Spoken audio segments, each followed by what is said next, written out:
Hello, hello. Welcome back to the podcast. Okay, so I promised that she was going to come, and now she is here. If you have missed the multiple episodes this year where I have talked about my new, brilliant, amazing fractional CMO, her name is Chelsea, and she is here to talk to us today about sales related to everything else that we have been discussing inside of this series. And so you guys are going to get like a glimpse of probably why I hired her and what it is that she actually does for me that I no longer have to fucking think about. Chelsea, welcome to the podcast. What a delightful intro. I'm realizing, I think I forgot to tell you, have I told you that I've sent my grandmother a couple of the episodes where you mentioned me? I did because I knew she would appreciate it. Yeah. So you've got a fan who will never hire you. Probably. I don't know. She's like written a book in her 80s and like self-published. So who knows? Maybe she will. She might need systems at some point in her life. But yeah, I have shared those episodes because I knew, my grandmother doesn't really get what I do. Mm-hmm. And so that was a great example to be like, hey, it's kind of real. Someone else made a podcast about it. Here you go, Gran. Well, that's lovely. I will say, those of you that are not watching on YouTube, I looked a little horrified because when someone says they sent an episode to their grandmother, I'm like, holy fucking shit. How many cuss words did I say in that episode? I swear around my grandmother as well. Okay, she does not. Sure. She's quite proper. She's very proper and does not swear. But yeah, I've long since she's aware of it. She's I feel like, we're going to get into what we're going to talk about, but I think this is related though. I feel like all of us struggle to explain to people what we do in our job on the internet, especially those of us that help other business owners. So I got a lot of doctors in the last couple of years, like brand new doctors to me. And, they're shooting the shit. They ask you, what do you do for a living? And my answer as a photographer used to be really easy. Oh, I take family photos.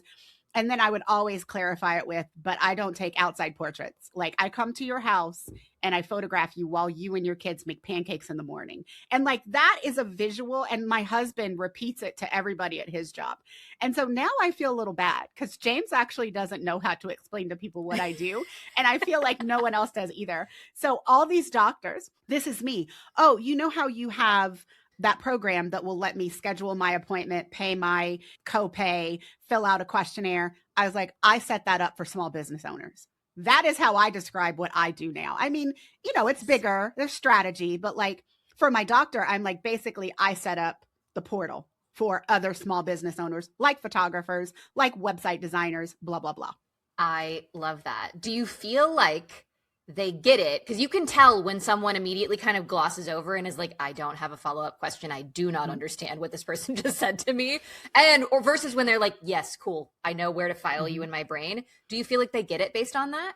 I do feel like the doctors get it. If they're not a doctor, I don't explain it in that way. But literally everybody that I hire mostly has like some kind of software, right? Or I flip it on the back. And if I'm talking to somebody who doesn't like have software like that for the business that they're running, I will say something like, have you ever hired a photographer?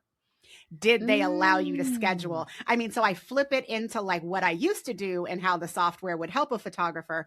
And then they're like, oh yeah, that makes sense. And sometimes I get no, it was like a lot of fucking emails back and forth. And then I start laughing because I'm like, yeah, then they need me. That's what, go back to them and refer them to me because they need me. Yes. I love that.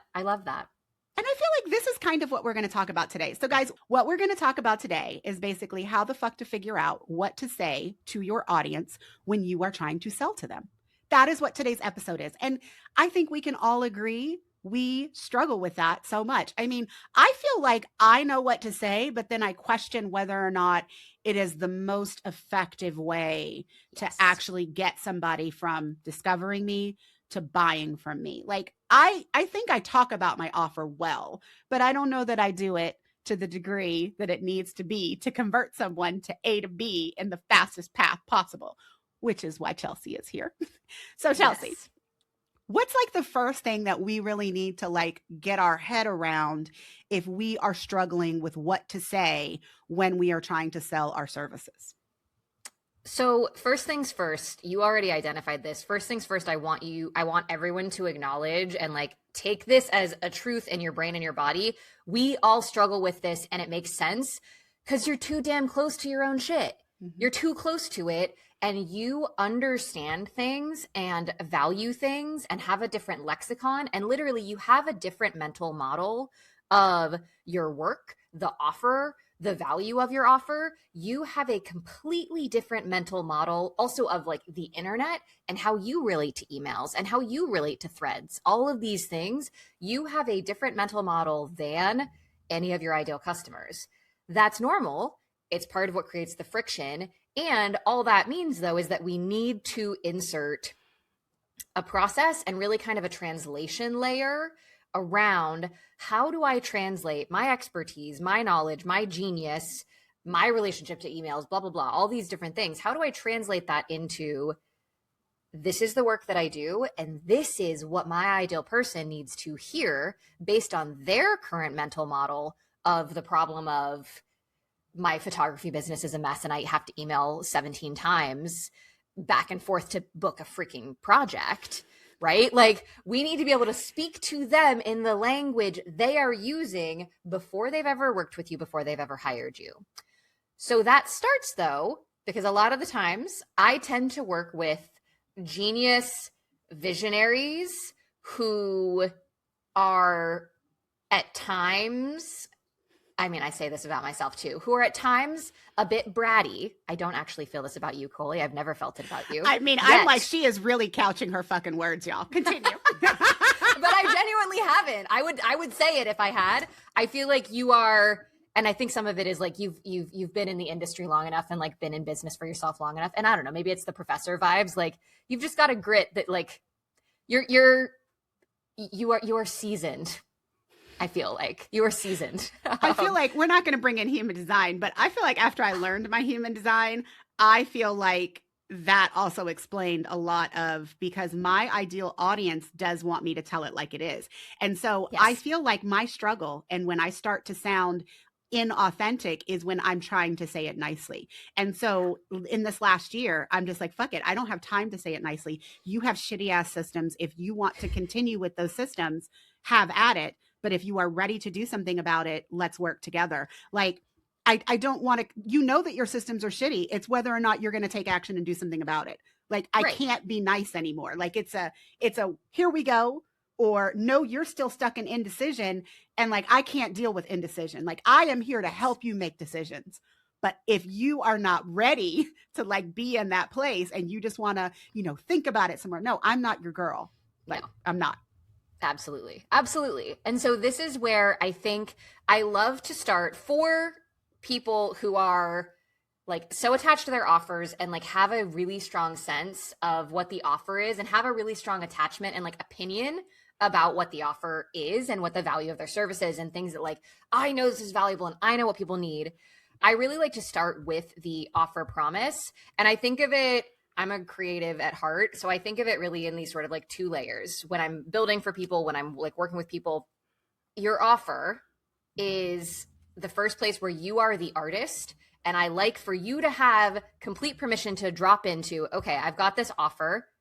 I want to know, like, what do you want that offer to be? What do you want that offer to deliver? What are the results? What are all of those things? And get into the entire messy creative process of like, what's your dream offer and what does it deliver and what are all the things it does?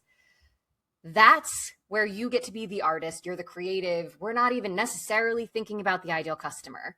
But where a lot of people get funky is that's where they stop the process and they end up describing the artist iteration of this is what I want to deliver to you. It's like if you let any author name their book, generally authors are not really actually allowed to name their books. Like a lot of other like marketing professionals help name books and subtitle books because authors create things that people don't want to buy. Artists, entrepreneurs, we tend to name things or describe things or create offer promises that are rooted in too much of our artistry. Not enough them. And expertise and not enough them. So we always start with the offer promise, but then we got to go into, okay, cool. You're telling me that, oh, I'm trying to think of an example from this week. Hang on. I was talking with someone who does like both money mindset coaching and bookkeeping for entrepreneurs. So it's both there, like financial advice, money coaching, and bookkeeping. And it's from a feminine energy lens. So playing with the concept of like money is divine and like those kind of elements. And they're saying their initial offer promise was like, feel confident around making your money decisions so you can. Coley can imagine what I initially, I did couch my feedback initially. I was like, I'm so sorry for how harsh this is about to be. Nobody gives a shit about confidence. And I didn't know at first what the price point was. I was like, I don't know what you're charging, but like, nobody wants to buy confidence. I know that you know that matters. I know that your clients, after they've worked with you, are telling you, I'm confident with my money and now I can take this vacation, book this thing. I've invested in my I started a 401k as an entrepreneur, or they're not for whatever they're called. Yeah. I can't remember what are they for. We have 401ks. It is 401ks. I mean, it could be SEP. They're different. Be like a different layer. Yeah, it's different. Yeah. This is why I have financial professionals who handle it for me and just take the money out of my account because I don't know what I'm doing. But that's not valuable to ideal customers, right? And so that's where we then need to zoom in on what do your ideal customers think they need, and know they want, and in what language are they using? I'm going to say yes to all that, but also, hey, Kara, if you're listening, I am going to completely out the conversation that I had with Kara about confidence because I feel like it plays into this very well. So everyone, you listen to these case study episodes, right? I invite almost every one of my clients, whether they come on right after they finish systems in session or, a couple months down the line, like it was with David. But every person that I interview, those podcast like recordings get listened to by two different people. Well, actually, now that Chelsea's here, 3 different people on my team. Haley listens to it while she's editing it. Kara listens to it while she's writing the case study. And Chelsea listens to it to like see what people are saying so that we can modify the offer, think about the offer promise, all the things that she's talking about today. But Kara voxed me after she listened to someone's, and I'm not going to say who it is because that would just be rude. But she's like, I don't understand, Coley. She's like, I am in systems in session. I love you. I love what you do. But I didn't pay you $2,500 for confidence. She's like, why is everybody saying that is the result that they got? And I started laughing, and I'm like, they do.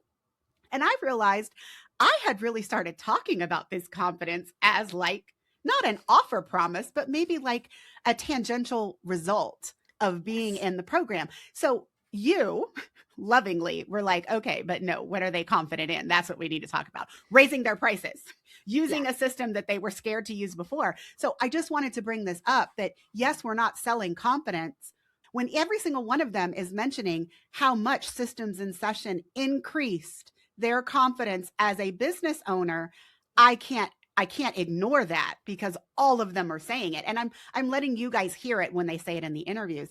But I just thought that it was interesting that you brought that up. And we had that whole side conversation a team, y'all. I mean, I think Emily even got a piece of that. Like, why are all of these people saying it? And so, yes, that is like not an offer promise, but it is certainly a result that many people have said. And so I do have to make sure that that is not what I'm focusing on, because again, I can't sell confidence. That's not something that you can bottle up necessarily and sell as an offer result. I mean, you can, but it's not a $2,500. And particularly, like, could you 15 years ago? Yes. 2010, 2011, confidence, like early stage blogging, like you could actually possibly sell confidence to a degree.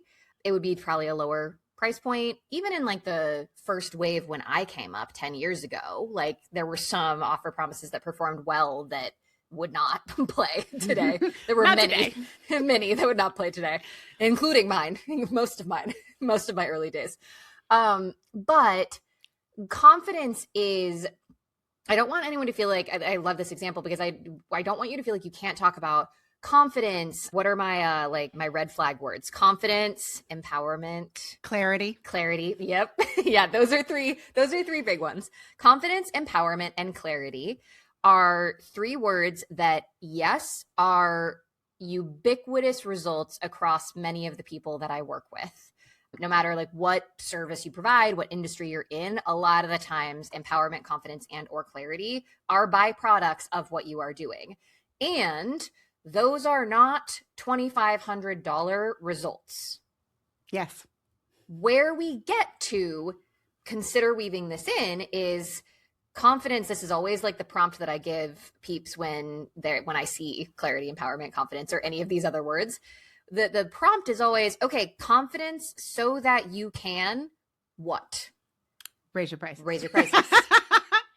Get more referrals, get more re-signs, get more rebookings, right? All of those things, get more rave reviews. I gotta leave in all the R's. Gotta get all the 3 R's. Gotta get all the R's. So when we can identify what, and you might even be able to do this by looking at your testimonials. What do people say if you're doing interviews, right? I see everyone says confidence. Okay, cool. What did that confidence let them either start doing that they wanted to do, raise prices, stop doing that they didn't want to do, or keep doing in a way that is now less painful, friction-y, anxiety-inducing, whatever it is. So that is the way that you can start to identify a way that you're going to be more specific and stand out in your industry, for one, because you're speaking more directly to their lived experience by identifying this is the sort of big picture, intangible, fluffy result that I'm going to give you. Confidence, yay. But when you pay me $2,500, you best believe I want confidence so that I can, raise my prices. Or to pull another example, confidence so that I can, if you are a personal trainer, feel like comfortable wearing shorts when it's hot as fuck outside. Yeah. Right? Feel comfortable in your body, or like go on a first date without panicking for 6 hours before and not being able to. I'm just thinking the examples my brain always comes up with are so random, right? But like that is what allows you to start to tap into, me going on a first date without losing a day to anxiety. That starts to be closer to $2,500. Yeah. Okay. I'm interested in that. And actually feeling good about the first date and not rehashing it for hours later, or wearing shorts all summer so I'm not sweating and like feeling uncomfortable in my body. If I want to, if I want you to hire you as my personal trainer, like that's where we start to tap into more value and can start to connect to the language our people are already operating inside of, and the lived experience they're already operating inside of, and the words and solutions they already value. Yes, to all of that. I mean, and I feel like, I don't want to say that I have a leg up, but I've been interviewing my clients for 5+ years, even before this podcast existed. Because when I'm telling my clients, no, you should interview your clients and see what they're saying, again, as part of your systems, like I want this to be on the back end after you've worked with them so that they can get the rave reviews, all of the R's that we've already talked about. But I think that they pushed back and they were like, well, Coley, it's just so easy for you. You have a podcast. And I'm like, I did 15 of these interviews, like way before I even had a podcast in my mind. I hopped on Zoom with my clients for 20, 30 minutes. And this was mostly to do interviews about the course when I was, trying to really nail down what that offer promise was. Because yes, your Dubsado gets done, but like, what does that enable you to do? I feel like for the longest, I never made that connection of, yes, I'm telling you your Dubsado is going to be set up. Yes, I'm giving you the means to do it easily. But like, what does that mean for your business? And what does that mean for you? And I feel like only now, 13 years in business, is that like second nature when I'm thinking about what I do for you. And I think it's really only because like in the last year, I've worked with lots of people that keep pushing me on, but what is the result? And I mean, even with Emily, I think it was like 5 months ago, she was like, okay, but no, what are the results? And I was like, I rattled off some stuff and she's like, go sit in a corner and come back when you basically when you have this list written. And then that was the list that ended up we were talking about my results sequence the other day. That's where, those very specific results came from. And yes, those are all things that maybe one person doesn't want all 7, but I guarantee you one person is going to see themselves in at least 2 or 3 of those results. And 2 or 3 is probably enough to pay me $2,500. Correct. And I love that you brought up that sequence, because one thing I find when I'm working with people to like hone in on the promise is the inevitable feedback of, it does so many things. You want me to write one thing? Yeah. So list them. Exactly. And that is the process that I have people do. List them all and then go through. And this is more art than science. It is not like there's not a correct score. The correct score is going to come from once we've got 60 to 90 days of data of like, cool, is it working? No? Great. Let's tweak it. Let's see what data tells us, right?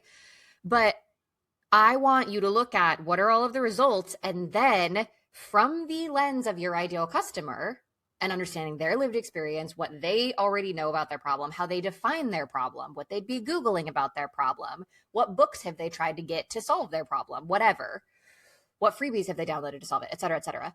Based on that, I want you to look at what is the value of each of these results that I am offering them, and look at, okay, what is going to be the most valuable result for my person based on my understanding of them. And we also, if you do that first and then look at, okay, cool. What's my price point? If my price point is, we're going to keep using 2,500 for the last couple. Oh, it's not, is it? By the time this airs, it will be 3,000. We've been saying 2,500 the whole time. Oh, well, hey guys, it's probably 3,000 now. It's probably 3,000 by now. And if not, you should buy it immediately. Go check if you've been on the fence, if you've got one of the last spots. But I'm going to keep using 2,500 because that's where my brain is. So if your offer is $2,500, we want to make sure to make your sales life easier that the value perception. This is perception. It is not rooted in science or logic as much, but the value perception of the result you're telling people you give them is, I would say, at least double it. So I want you to feel confident that I'm putting out an offer promise that says $2,500 is likely to get you. We can't necessarily make guarantees. But it's going to yield $5,000 worth of results. Mm-hmm. That's easier sometimes if we're playing in financial spaces, or if we're playing in actual fiscal ROI. It's perhaps a bit easier to quantify. But even still, if you are a pet photographer, we're talking about pet photographers. If you are a pet photographer, what is the value? As someone who's deeply obsessed with her pets, I can speak deeply, problematically, concerningly. She might need help.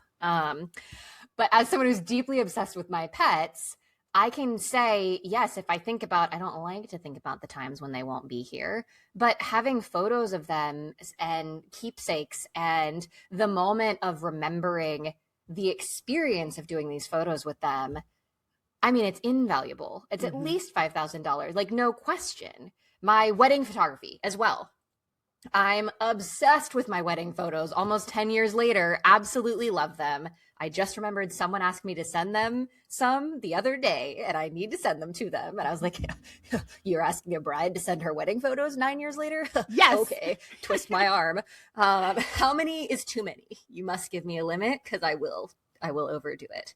But right, at this point, I don't even remember what we spent. I do know it was the biggest line item, because we DIY'd a lot. It was the biggest line item for sure, because the value for me was inside of, I know I'm going to cherish this, not for, it's not going to give me, I think it was around 10,000. It's not going to give me $10,000 back.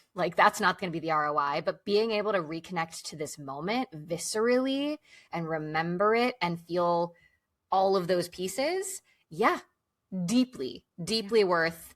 And yes, to double it, yes, would say 9.5 years in, would say, yes, it would be worth $20,000 to me now. I didn't have it back then, so I definitely would have struggled to make that work, but it is definitely worth it to me. So that's where we want you to be listing what is the value of each of these results from the lens of your ideal customer. And when you find one that's holy smokes, invaluable, I couldn't even quantify it, they wouldn't even know, gorgeous, that's where we want to start to play with your promise. So coming around to audience clarity, because this is the flip coin of the offer clarity. I feel again, I have a leg up because I've had hundreds of clients in the system side of my business by now. I mean, some were, one price tag for done for you. I now do the done with you. I had the course, I have templates, I have hundreds. I can always go back and ask those people questions. But I know the thing, every time we get into the what does your ideal client want? There are those of us that are privileged to have lots of people to go ask. And there are those of us that are like, but I'm a newbie. I don't have those people yet. What should I do? So, how do you get audience clarity when you actually don't have any clients that have done the actual offer that you are working through the clarity for? Yes. So, option one, I will shamelessly plug, hire someone who has too many mirror neurons and is an actor who's made a job out of doing messaging. So hire someone who will do this work for you, because you can use your imagination. A lot of the times, sometimes clients come in with a lot of data and I can use their like voice of customer research. Sure. A lot of the times clients come in with like, this is a new offer. I don't know. I don't have any data. And so there are also strategic things you can do, but you can either hire someone who can do this or genuinely use your own imagination. When I do this, I literally use tools from my acting and creative writing background. Like I literally created a character study of Coley's ideal customer. And I think through, okay, and I do like journaling around, okay, so I'm a photographer and I am stressed because I'm writing all of these emails and I'm like maybe doing this part-time, but it like is stretching into full-time. I created this entire persona to live as and think as and write as, to tap into, okay, what is their lived experience? And I mean, all of our brains work differently. So maybe that won't work for you. I do believe like you played make believe as a kid, right? Like I think you can do it. I think you can do a minimum viable. And if you're using AI, you can also set up a prompt where it's like, okay, I would like you to imagine that describe some details of your ideal customer, just like the logistics that I am a photographer with pain points A, B, C, D, E, F, G, and desires X, Y, Z, and I'm making about this much money, and I'm doing this, and ask me questions about what my lived experience, ask me questions that would be, relevant to my lived experience, and go back and forth with an AI tool to help you start to shape this, right? So those are some initial, like, more creative, imaginal. I don't know if either of those are actually words, but imaginational spaces to play in. More tactically, I'm going to plug these next couple of concepts I originally learned from my first ever mentor, Regina Enejano, who is still in the space. By Regina is where she hangs out on most of the internet, and she's the absolute cat's pajamas. So you can also be a proper creep on Reddit, Threads, this is a newer one, Amazon, or any like big book seller reviews. So there are a lot of people posting a lot of very vulnerable questions, desires, needs, wants all over the bloody internet, that once okay, let me look at the wedding photographers helping each other out in business subreddit, or the pet parents subreddit, or the small business owner subreddit is one that I will creep, right? Or search for some of those keywords on Threads and see, okay, what kind of conversations are happening here? What questions are people asking? What are people venting about? What are people mad about right now? What are people saying are hot takes? What's getting like traction when people are saying it? And then I also love making a list of the top, and again, you can have AI do this or just Google it, but what are the top like topics that of books that would be related to your niche? This isn't always, I'm like, would this work for photographers? It might, not all of these will work for everyone, right? Because like, you'd have to be looking at like, what would my people who are going to have families and want me to take photos of them with pancakes, what books would they be reading? This would be tougher for that. But if you work in personal development, any kind of consulting situation, if you're in any B2B industry, that is probably going to be easier. And some B2C, it's going to be easier for you to go and look, what are the top, 10 to 15 books my people would have read or considered looking at, and go read both the 5-star reviews and the 1-star reviews. You can read all of them if you want to, but I want you to at least do 5 stars and 1 stars, because 5 stars tells us this is what the humans like. This is what they're looking for. This is why they're happy. They don't like. And this is what they don't like. And that then turns into, okay, great. I can solve for what they don't like. Here's how. So those are my hows.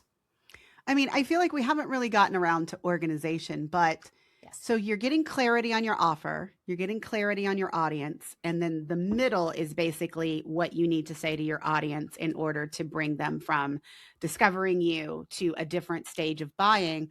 But I feel like the best thing that I ever did was start keeping it all together, because we do these things in spurts when we're motivated. And like sometimes we can't remember what we looked up 6 months ago to bring it now. And that's why, I'm in love with our new Notion dashboard, which funny enough, I interviewed Ania earlier this morning about that. I love that. But having all of that information together and somewhere that you can access. And when you work with Chelsea and she creates you this amazing dashboard where she's done all of the work for you, like you have an entire page in Notion on your offer clarity, your offer promise, your audience clarity. And then she has these things of like the seasonal urgency. That's what you call it. The seasonal urgency of like for photographers, for example, in the current month when we are recording this, which is the end of March, a lot of you guys are over how busy fall was, but you're also in this period where you are feeling stressed because you are not as busy as you hope to be, need to be, however it is that we say that. So you feel differently about setting up systems now than you did 2 months ago on the end of busy season, just like you feel differently about setting up your systems in July. And so I think part of the thing of working with you that, I knew these things, but having them written down and organized in a way that forces me to be like, okay, Coley, but what you said in October is not going to work now. They are not feeling that. That is not the language that is going to get them to move on buying this offer. What is it now? So, I feel like organization is just, you got all these pieces, like you got to figure out to put it in one place so that every time you're thinking about your marketing plans, 60 days out, 90 days out, you have somewhere to go to kind of remember the shit that you already researched, that you already wrote down, that may have done well or not. Because I almost interrupted Chelsea at one point, but I didn't. You guys know I like to, the first time that someone says data on this podcast, I like to say, okay, it was like 20 minutes in and we said the word data. Data is important. You don't do any of these things related to selling in a vacuum. And so you do need to constantly be looking at, okay, well, I said this thing and I got 4 sales. Yay. Woohoo. But why did that get me 4 sales? Exactly.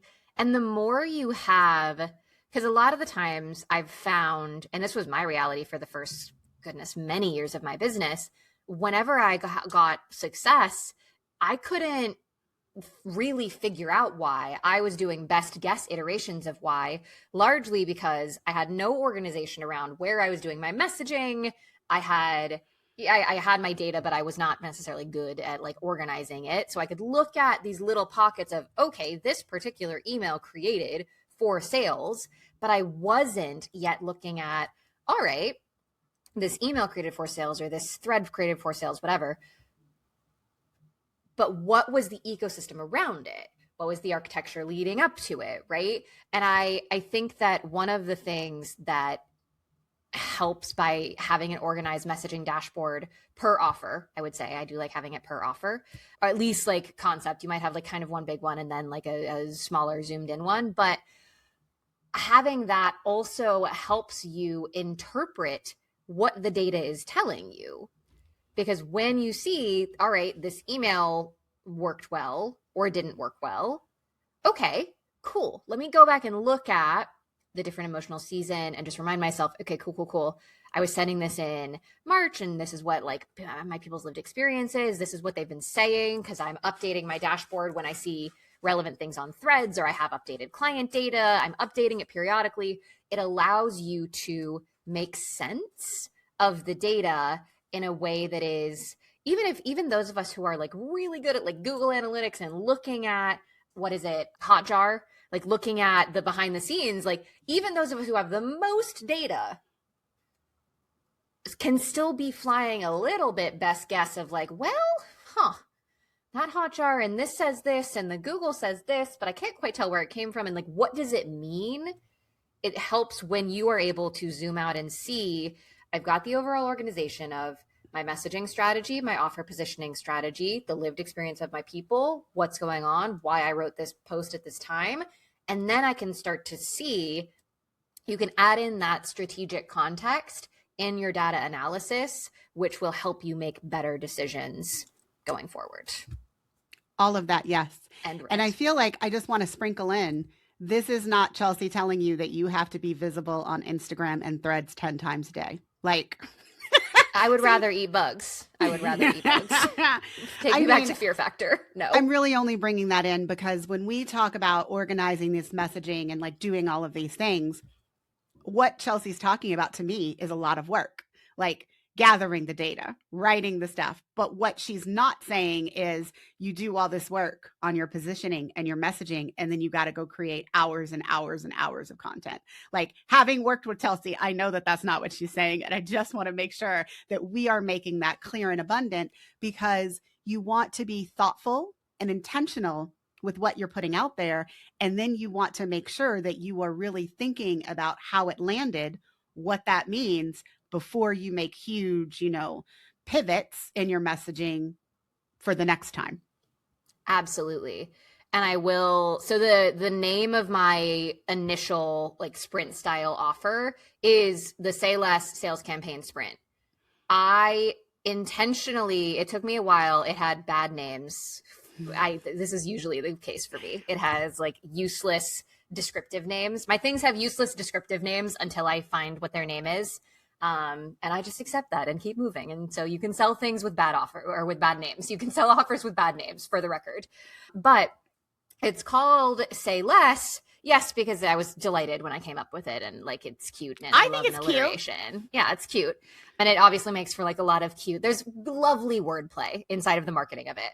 But from an actual offer proposition, value proposition standpoint, I really do believe so much of what I have seen in nearly a decade of entrepreneurship and doing almost entirely online marketing, content marketing, attraction-based marketing, very, very little paid, mostly organic. I've found that most of us default to more as the solution to a sales problem. I'm not having the sales I want. I'm not having the visibility I want. My list hasn't grown. And sometimes we do need to post more. Most of the people I work with do need to sell more. Again, you're an exception. You are very good at it. But most of the people I work with need to talk about their offers more. But we don't necessarily need to just post, 5 stories a day, 5 reels a day, 5 anythings a day, saying, buy my stuff, buy my stuff, buy my stuff, buy my stuff. Like, that's not it. That's not going to work well. But also throwing spaghetti at the wall and trying to see like, okay, what works, entirely because social media has damn good marketing and has like created this giant con that we think it's the only place that we can like generate leads. Lies. It's a big con. Social media just has damn good marketing. We create this reality where like so many people's marketing is reactive from the space of, shit, I know I need to post something. Okay, all right, I'm supposed to be posting 5 times a week. All right, post the thing. What do I do? Now what do I talk about? What this kind of strategy work, because like it is work. Building these dashboards tends to take me, once I go through the intake process, 4 to 5 hours. It takes me to like do all of the research and build everything out, usually. So yes, it is work. I say that not to scare you. Also, as I've said, like I'm a huge nerd. I do like weird acting exercises inside of that. So you don't have to. I just want a camera in your office when you build the next one. I've filmed it. I'll film it again. I've filmed one. I filmed it before. Yeah, it looks pretty crazy. Very beautiful mind and weird. Like It looked nuts. I absolutely looked Well, nuts. I mean, and I'm not going to say that you look nuts, but that first call, it was very funny because, we were talking and We had to think, you were working on your whiteboard on the side. Yeah. I mean, it was very beautiful mind. I would have never. It's very beautiful mind. Yeah. Okay, so all of these things that we've talked about, and I have a few other people inside of this series. Kelsey's actually coming up next, and she's going to really talk about this warm-up period because I feel like you teed her episode up perfectly in that, it is not about selling 24/7. Your audience does need to know more about you, more about your offer, more about what they will get from your offer before you ever put a link in front of them. And so, stay tuned, everyone. This series is going to take you through the wide gamut of selling to your audience. But Chelsea, I mean, I want to kind of come back around to like wrap up what you and I are talking about specifically in that people are always struggling with what to say and when to say it. And I think that you've given us a lot of tools today in how we can think about what the offer actually does, what our audience actually needs, and then making sure that when you are putting together content, which doesn't have to be a lot, for your audience, that you are constantly considering both before you hit publish. So is there anything else that we should like kind of pay attention to? I would say, number one, if someone's going to try to DIY it, or number two, if they are actually looking for someone to hire and help them with this. Because I'm going to say one more thing, guys. If you're listening to this, I hired Chelsea for the first thing. I hired her for the dashboard. I wanted something that I could go back to and reference. She gave me my dashboard. I gasped. We had a call where I got to ask you questions. And I didn't really ask you a fucking question. I was like, no, can you just tell me about the other, like, how do I get immediately started the call with, I was like, I'm not prepared for a sales call, but here, yes. I was like, this is not what I'm beautiful mind, Chelsea, right now. I was not prepared.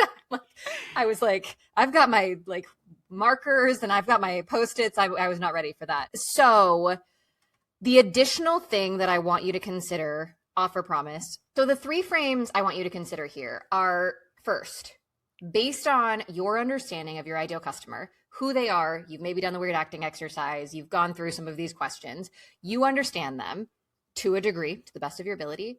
I want you to always ask yourself whenever you're creating sales or marketing content, what does this person need to know, believe, or experience in order to take the action I want them to take? So this might be book a sales call. It might be subscribe to my podcast. It might be listen to this episode, right? It's going to vary. And so that's also always going to be something I want you thinking about is what action do I want them to take based on where this content is going, what results I want in my business right now, et cetera, et cetera. So that's the first one. Then I want you to think about their, what I call emotional schedule. That's where I want you to think about, we kind of teased around this, but when Coley is saying, photographers thinking about getting their systems done right after busy season in January feels very different than in March where you're feeling the strain. It feels very different than in September, October when you're back in the weeds and you're back in busy season. So I want you to be thinking about what is my person's lived experience either right now if you're creating content that's going to go out today, or if you're a little ahead, what's their experience going to be for when this comes across their feed or lands in their inbox in May, in June, in July? What is that going to be? And again, these pieces play together. What do they need to know, believe, experience based on their July brain, their July relationship to their problem, desire that you help with, right? That is another piece that I always want you to layer in, because that is one of the ways that you will always be able to create this right place, right time kind of moment of, holy moly, how did you know I needed to hear this right now? Because I was strategic and I thought about it and I listened to this great podcast. Who told me? There you go. Great. There we go. Fantastic. And it does also allow you, I want to plug, we had a conversation earlier this week with the team about how for Systems in Session, busy season for photographers is not going to be like September, October, November is not going to be the time that anyone is going to be wanting to think like, allow me to invest time in my systems. Because it's just like, oh, I got to get through it, right? They're already in it. So we recognized that, said, okay, cool. What are the business goals we have? These are the business goals. Great. Therefore, this tells us in order to hit those business goals, we need some visibility activities. So we'll have a different call to action, get on the email list, listen to the podcast, follow the podcast.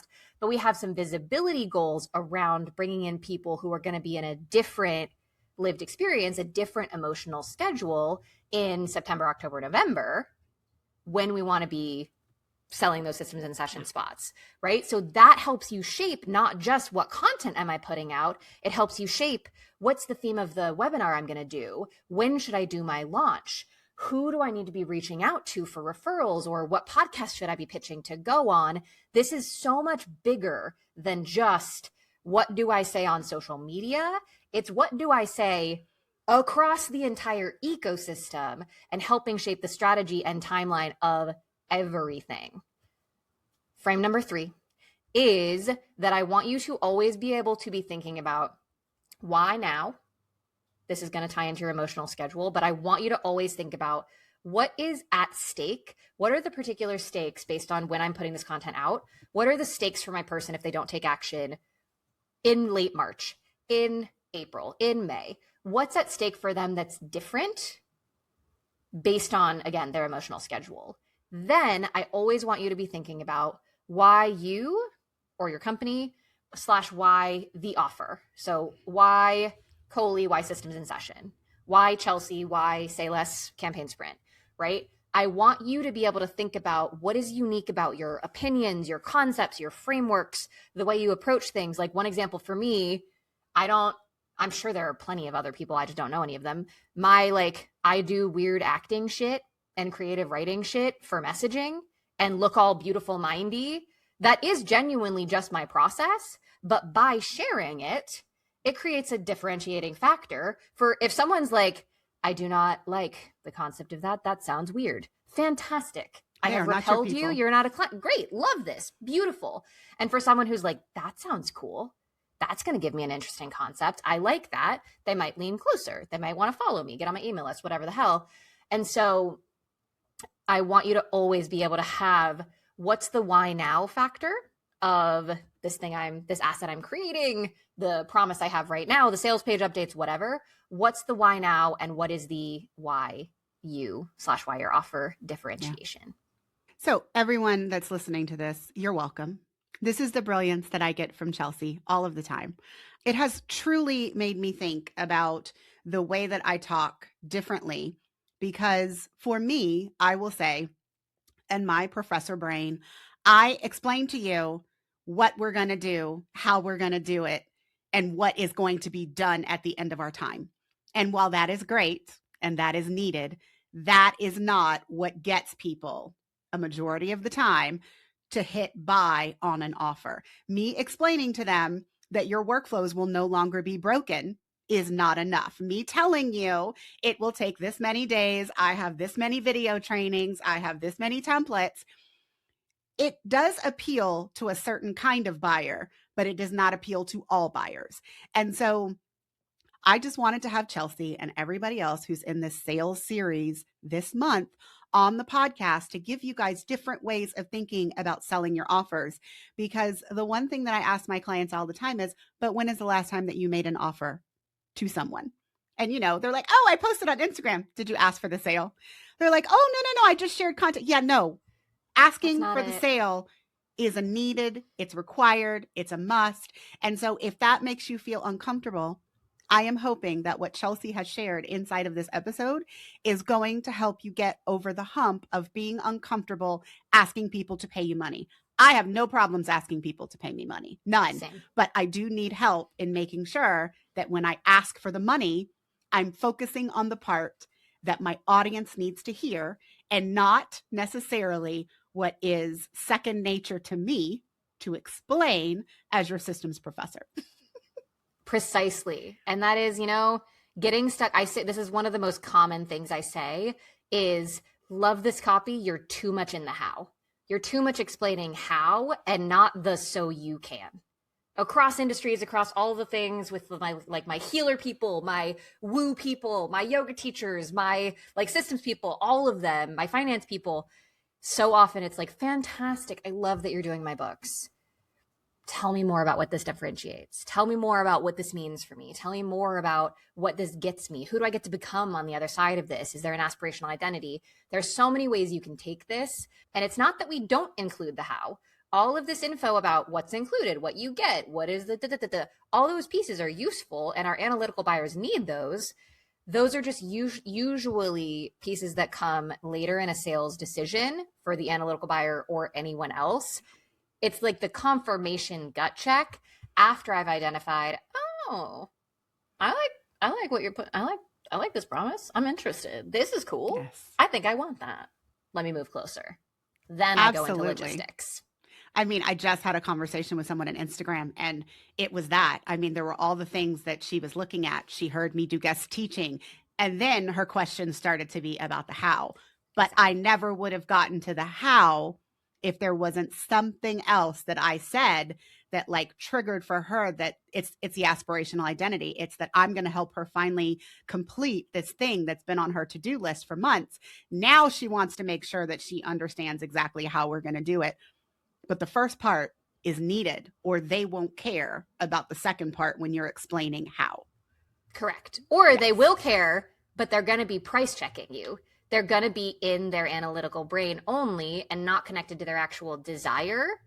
And this isn't about manufacturing desire. It's about effectively connecting to existing desire. Yeah. We're not creating shit that isn't there. We are creating content that connects to existing desire and demand that people have. Those people will come forward. And then we have the conversation where when you've done the work of like, yeah, my $2,500 offer does for my right fit people feel like a $5,000 ROI of like, oh my gosh, I can't believe like this feels like a bargain. Great. Exactly. Exactly. They're delighted. And so that's where then we get to have the analytical, logistical conversation. And we're basically that's like sales calls for me most of the time are genuinely, even when I'm not prepared for them, they're genuinely logistics conversations because my initial content, which I don't post a ton of, has done a lot of the work of here's what I do. Here's what I can deliver. Do you want it? Do you like it? And I can attest to that. I don't remember which email it was, but there was one particular, I'm gonna go find it for you. There was one email I was like, nope, this is the email. Okay. Let me buy this sprint and then let me buy the bigger offer. Okay. Well, you wrote back to my freebie. I wrote back to that one, but it was actually one or two emails before that. Okay. Yeah. All right. I know the one you actioned on. Because I told you in that email that I had already considered buying the audit. You did. And then when you sent the email, I was like, oh, let me just send this now because I was about to do the audit. Yeah, no, it was like one or two emails before that. Okay. Usually this is the part of the conversation where I say, Chelsea is mine. You cannot have her. And I do truly mean that. But also, all of Chelsea's information is in the show notes. She is around. All of her awesomeness. If you are not following her on Threads or her podcast, again, these things are listed for you in the show notes. But Chelsea was my Christmas present to myself. It has been amazing. And I am just really looking forward to where I go forward in my business for 2026 with my one single offer that we did the other day. Brand new, breaking news. I know. So I'm going to cut it off here and I'm going to say that's it for this episode. We'll see you next time.